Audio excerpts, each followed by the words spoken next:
বিলাসীপাৰা সমজিলাত ৪,২৬০জন হিতাধিকাৰীক প্ৰধানমন্ত্ৰী আৱাস যোজনাৰ গৃহ আবণ্টন। মুখ্যমন্ত্ৰী ডক্টৰ হিমন্ত বিশ্ব শৰ্মাই আজি কনফাৰেন্সযোগে ঘোষণা কৰে। পঞ্চায়ত আৰু গ্ৰাম উন্নয়ন বিভাগৰ ফালৰ পৰা আৱাস গৃহ সম্পূৰ্ণ কৰাৰ বাবে চৰকাৰে প্ৰতিগৰাকী হিতাধিকাৰীক আবণ্টন দিছে ১,৩০,০০০কৈ টকা। তিনিটা কিস্তিত হিতাধিকাৰীয়ে লাভ কৰিব PMAY আঁচনিৰ গৃহৰ ধন।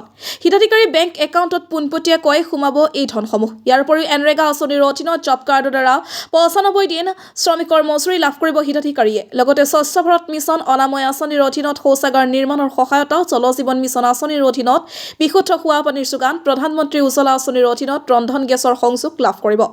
PMAY আৱাস গৃহটো নিৰ্মাণৰ বাবে সকলো ধৰণৰ কাৰিকৰী সহায় তথা সমৰ্থন বিভাগীয় বিষয়া আৰু কৰ্মচাৰীৰ জৰিয়তে প্ৰদান কৰা হ'ব। বিলাসীপাৰা ৰাজহুৱা খেলপথাৰত আজি অসম চৰকাৰৰ বিপণন নিগমৰ অধ্যক্ষ তথা বিলাসীপাৰা পূব সমষ্টিৰ প্ৰাক্তন বিধায়ক শ্ৰীযুত অশোক কুমাৰ সিংঘিদেৱে হিতাধিকাৰীসকলক আবণ্টন পত্ৰ প্ৰেৰণ কৰে। লগতে উপস্থিত থাকে বিলাসীপাৰা সমজিলা আয়ুক্ত সৃষ্টি সিং, ভাৰতীয় জনতা পাৰ্টীৰ বিলাসীপাৰা জিলা সমিতিৰ সভাপতি দেৱজিৎ বৰকলিতা আদিকে ধৰি দলীয় সতীৰ্থবৃন্দ উপস্থিত থকা দেখিবলৈ পোৱা গৈছে। বিলাসীপাৰাৰ পৰা জহুৰুল ইছলামৰ report, north east frontier news. কালিৰ পৰা চব মানুহে পইচা পাই যাব। প্ৰায় আমাৰ সমষ্টিত ৪,২৮০টা ঘৰ দিয়া হৈছে। তিনিটা ব্লকত গৰীব মানুহ যিবিলাক ঘৰ পোৱা নাছিল তেওঁলোকে বহুখিনি সমস্যা দূৰ হ'ব। আৰু আগন্তুক দিনত যিবিলাক মানুহ বাদ পৰি যায় তাৰো ছাৰ্ভেৰ কাম ইতিমধ্যে আৰম্ভ হৈ গৈছে।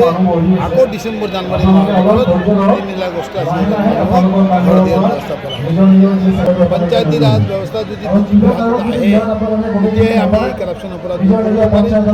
প্ৰত্যেকজন হিতাধিকাৰী প্ৰত্যেকজন জনসাধাৰণক আমি আহ্বান জনাওঁ, যদি নিকা প্ৰশাসন লাগে তো বিজেপির হাত শক্ত। हमने बिलासीपारा, चापर और महामाया ब्लॉक के भीतर 4,260 सैंक्शन लेटर PMAY घरों के लिए वितरण किए हैं और इन सैंक्शन लेटर्स के द्वारा गरीब लोगों को हम सरकारी घर की मदद दे पाएंगे।